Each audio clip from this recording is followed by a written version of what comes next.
Hello, hello. Okay, so today the topic is finding your why. Now, I know there's a lot of videos out there about finding your why, but what I wanted to talk about today was a little bit of a different perspective on it. Because what I've discovered for myself is that when you've given your power away to everyone under the sun your entire life, it can be more of a struggle to find your why because you're not familiar with being the source within. It's more of a case that you've outsourced. And so you've done everything for everybody else. Everybody else has always been your why. Well, I'm doing it because I want my kids to be happy, or I'm doing it because I want my husband to be happy, or I'm doing it because I want my boss to be happy. I want to do because my parents are happy, because I want to make my family proud, because I want to have my friends really like me. I want, so it really is about, again, other people's emotions and expectations of you. And when we outsource things like that, we come into this place where it's like, wait a second, my why is supposed to come from within me and like deep within me. And because of this outsourcing that we've done through people pleasing or behaviors of that nature, it's unfamiliar territory. And what becomes of that situation now is you can feel overwhelmed.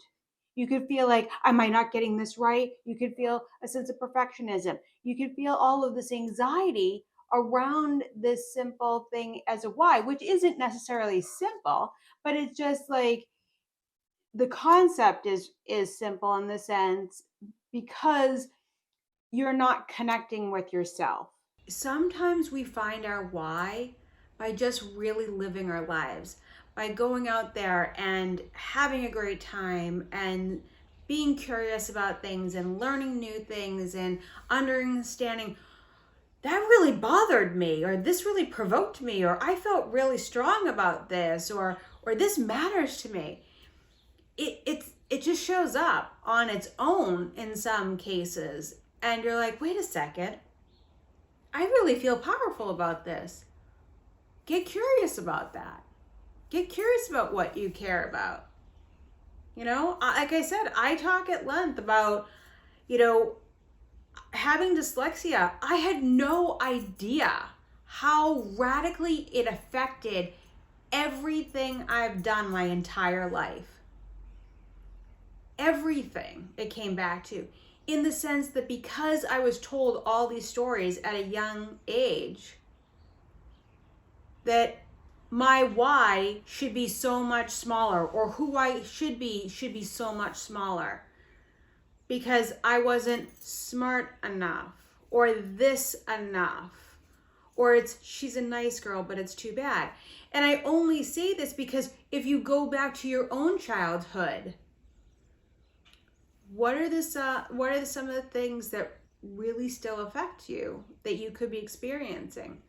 Maybe you grew up in a house where you didn't have groceries every week or heat every week. Or maybe you grew up in a house that you felt like you couldn't speak. Or maybe you grew up in a home where you were the youngest and you felt like you were bullied all the time, and you got everything came downhill. Clothes, shoes, this, that, the other thing.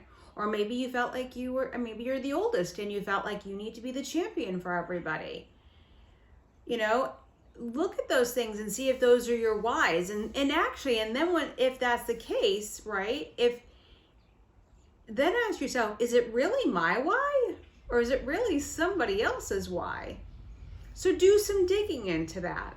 But I think the most important thing that I really just want to reiterate is that everybody has a different experience.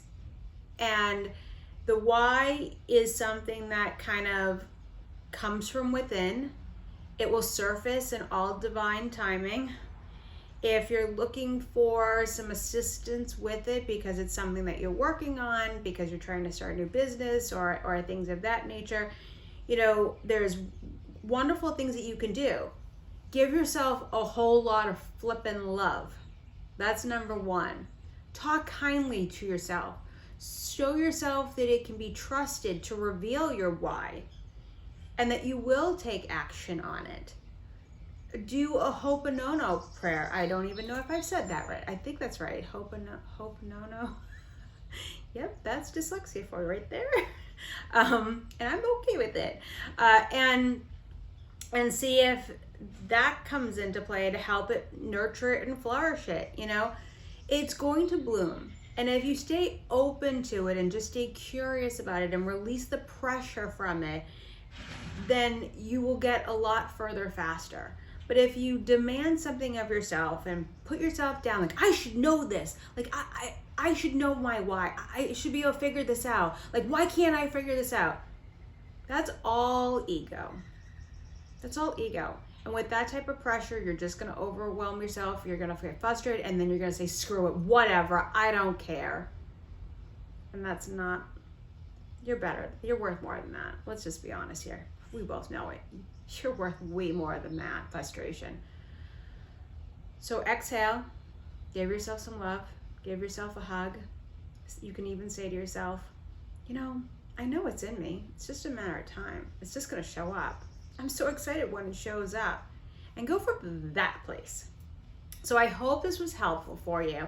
I know I see a lot of information about this, but I think it's just really important that sometimes when we do struggle with people pleasing, when we do struggle with these other behaviors, or, you know, that they do have ripple effects in a lot of other areas of our lives that we're not even completely aware of.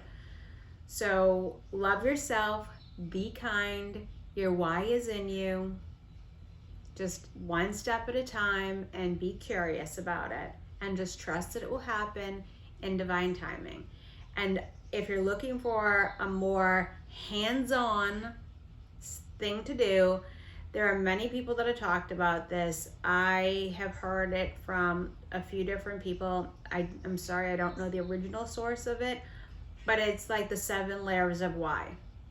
You start with your, I want something because I want to start a business because I want to make a lot of money. Okay, well, why do you want to make a lot of money? Well, I want to make a lot of money because then I can buy nice things and have a nice house. Okay, now why do you want to buy nice things? And you just keep moving that answer to now the question. And you have to go to 7 layers. You can't do it before that. You really have to do it through all the 7 layers.